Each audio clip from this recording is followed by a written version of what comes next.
you're talking about veterans issues. What are these issues specifically that you'd hope to address? Yeah, I just recently visited all 3 of Arizona's VA hospitals, and afterwards was doing roundtables with veterans because I want to hear from them firsthand what they're seeing, what's working, what isn't working, and then be able to take that back to the Veterans Service Committee and find solutions. So what are the main issues they're saying? Well, the big issue really is still getting timely care, getting on the calendar to see a doctor. Once they get in, they like the care that they get, but they still have to wait too long to get an appointment.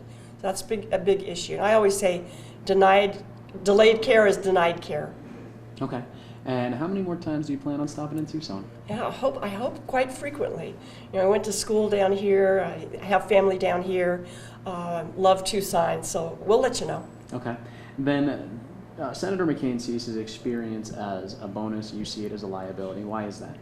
Well, you know, there are 2 things about that. I mean, he's been in Washington for 33 years, but, you know, he doesn't have good judgment. I mean, the fact that he continues to support Trump is evidence of that. And the Arizona Republic this week just said, they endorsed Hillary Clinton. They said Trump is not qualified to be president, and yet John McCain supports Trump. So if you are elected come November and Donald Trump is elected, how do you plan on working with President Trump? I've always been able to find that common ground with people. You know, I work at that. I have a good track record of finding common ground, reaching across the aisle, and getting things done. I don't expect any of that to change. Do you foresee that situation happening, a President Trump and a Senator Kirkpatrick? I don't know. We'll see. 37 days till the election. We'll see what people decide. Okay. How do you plan on breaking the gridlock in Washington? Yeah, we've got to do something about it and get, you know, people back together, working together, even if they have different ideas about what should be done. And my thought is we should have term limits, 3 2-year term limits in the House and 2 6-year term limits in the Senate.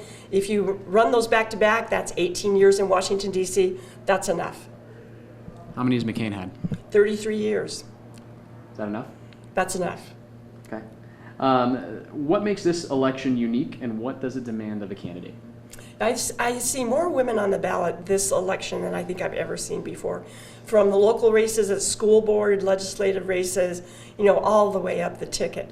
And it's exciting. It's exciting to see women step up and want to serve their communities and serve the state of Arizona. And how do you plan to protect the important parts of the southern Arizona economy like Davis-Monthan and Fort Huachuca? Just visited Davis-Monthan not too long ago and Fort Huachuca, and they're very important to the economy in southern Arizona. Fort Huachuca, you know, is a command center for cybersecurity. They're doing some great things there. In terms of Davis-Monthan, we have to think long-term. What kind of things do we want to bring in so that we can keep the base open? It's very important to the economic sector down here in Tucson. Okay. And lastly, what do you see as key issues this year, and how do you plan on addressing them? Comprehensive immigration reform has to be done. I mean, that's one of the reasons I ran for Congress in the first place. I believe we could get it done right now if the leadership would allow us to vote for it. But it would make such a big difference to Arizonans. I mean, comprehensive immigration reform that includes the DREAM Act has to be done. But I will tell you, I hear from people who say, look, Trump's idea of building a wall at the Arizona border is bad for business.